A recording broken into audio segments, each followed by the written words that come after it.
Today, we're going to tear into a financial myth that's so powerful, it literally shaped more than 100 years of American banking. It's this wild story of fraud, chaos, and banks hidden out in the middle of nowhere. But what if it isn't true? And, more importantly, what if those exact same misleading stories are being told right now about crypto and DeFi? See, at the heart of our story today is a really simple but powerful idea. What happens when we point modern data analysis at old historical myths? We're going to crack open a story that people have accepted for generations, and we're going to use new tools to see what really went down. So let me just ask you this.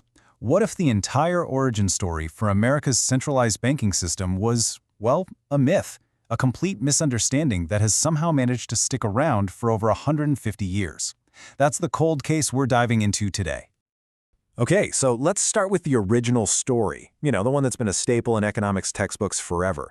It's this dramatic, chaotic tale of America's free banking era back in the mid-1800s.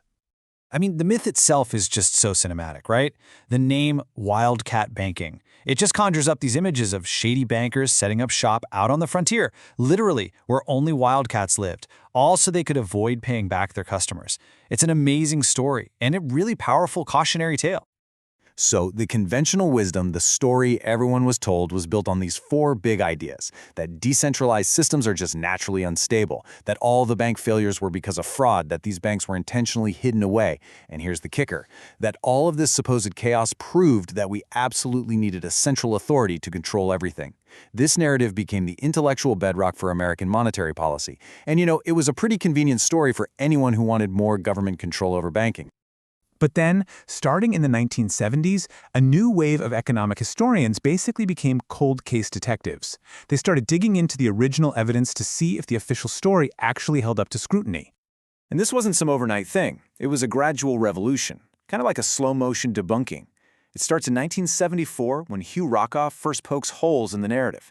Then in '83, Rolnick and Weber come in with the hard numbers, the quantitative proof. And finally, in the 90s, Gary Gorton provides the theory that explains why the market dynamics made that old story impossible. So let's meet the key players. You've got Rockoff, the pioneer who first opened the case file.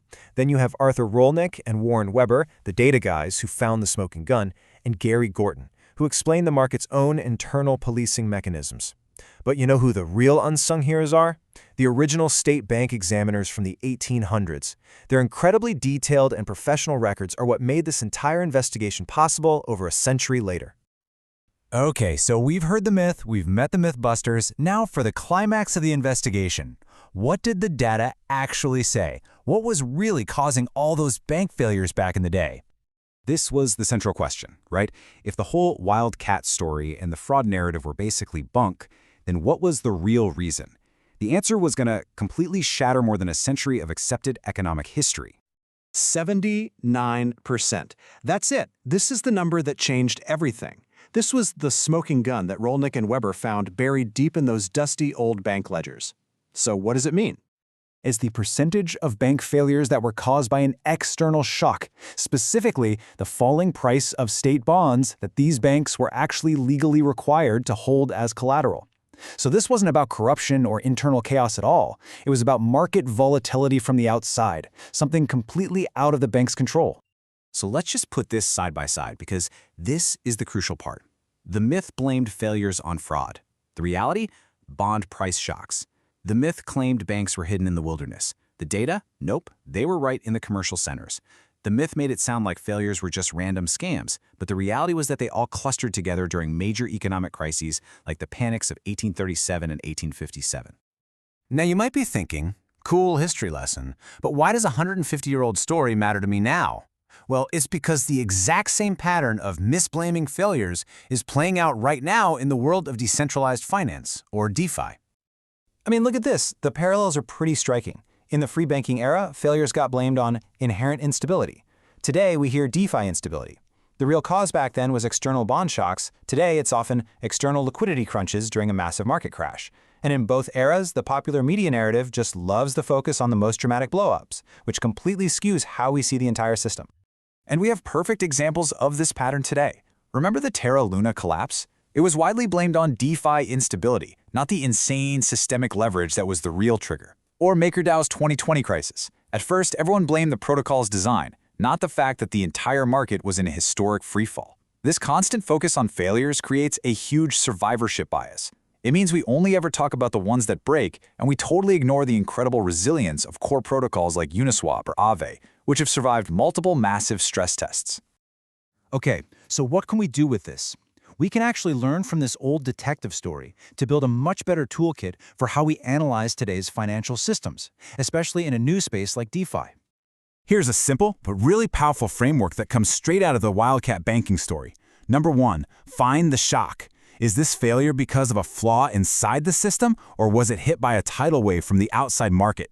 2, check the timing. Are these failures happening randomly, or are they all bunched up during a crisis?